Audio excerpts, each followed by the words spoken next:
Good morning, students. I am Dr. Roy, and today we are going to discuss non-allergic rhinitis with eosinophilia syndrome. This term is also abbreviated as NARES and is spelled as NARES, all in capitals. We have previously discussed the classification of rhinitis, but today our topic of interest would be NARES, that is non-allergic rhinitis with eosinophilia syndrome. The NARES can be related to different irritants that are present. It can be related to food, it can be due to a disturbance in the autonomic nervous system, and it could be due to atrophic rhinitis, or it could be related to the gastroesophageal reflux disease. So regarding the pathophysiology of development of NARES, there is chronic eosinophilic nasal inflammation. The two proteins that are involved in the pathophysiology of NARES are eosinophilic cationic protein and major basic proteins. These are the toxic basic proteins. These proteins categorically lead to the stasis of the cilia and they cause lysis of the epithelium. Regarding the evolution of the disease, the symptoms are significantly more marked in NARES than in any other form of allergic rhinitis. The olfactory disorders in NARES are more marked and are very frequent in NARES than in other forms of rhinitis. You can frequently observe micropolyposis by endoscopy and CT scans, and it reveals the frequency of hyperplasia of the sinus mucosa. The two conditions that are associated with NARES are aspirin sensitivity and obstructive sleep apnea syndrome. Please bear it in mind, it's very important to know these things. The different theories that have been proposed in the evolution or the pathogenesis of the NARES are that there is migration of eosinophils from the vessels into the nasal secretion. Then there is retention of eosinophils in the mucosa, and the eosinophils are activated by an unknown origin.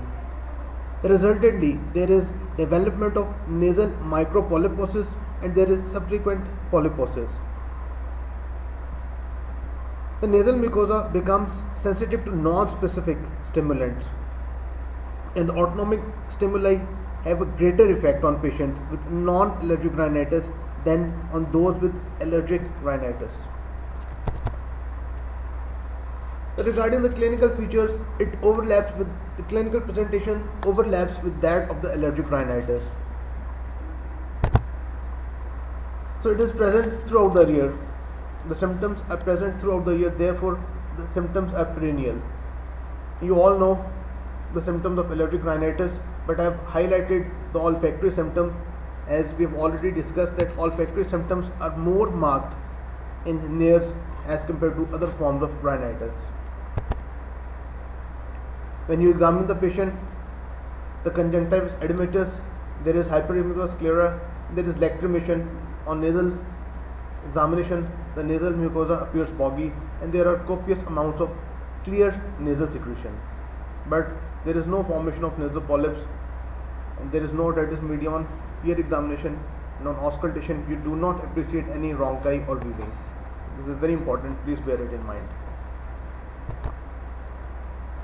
Yes, when you do a nasal smear as a part of the investigation, there is more than 20% of nasal eosinophilia in the nasal smear.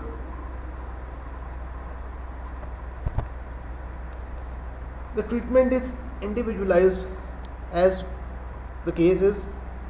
I'll give a brief review, but then we will discuss the treatment on a larger scale. So if there is non-allergic senile rhinitis, we usually give ipratropium bromide to these patients. If there is gustatory rhinitis, we usually ask the patient to avoid the antigen that is causing the rhinitis. For example, it could be related to chilies or anything else. And in hormone-induced rhinitis, we usually give nasal corticoids and we can give sodium chromoglycate as well. But in majority of the cases, the cause is unknown, and in this case we label the rhinitis as idiopathic rhinitis. It comes out to be 42% in cases of NARES, and in these cases we usually give intranasal corticosteroids. Fluticasone is the most commonly prescribed medicine that is used for the treatment of idiopathic rhinitis. So by and large, the treatment would involve the use of intranasal corticosteroids. This reduces the rhinitis symptoms and improves the nasal breathing. And if there is any development of nasal polyps, it leads to a reduction in the size of polyps and also prevents their recurrence. But an important point to bear in mind is that in Nares, the olfactory symptoms were more marked than any other symptoms of allergic rhinitis that were present in allergic rhinitis. But with the use of intranasal corticosteroids, the effect of the corticosteroids on the sense of smell is not very good. They have a very poor effect on the sense of smell. This brings an end to the lecture. If you have any query, please feel free to contact me on the WhatsApp. Thank you very much.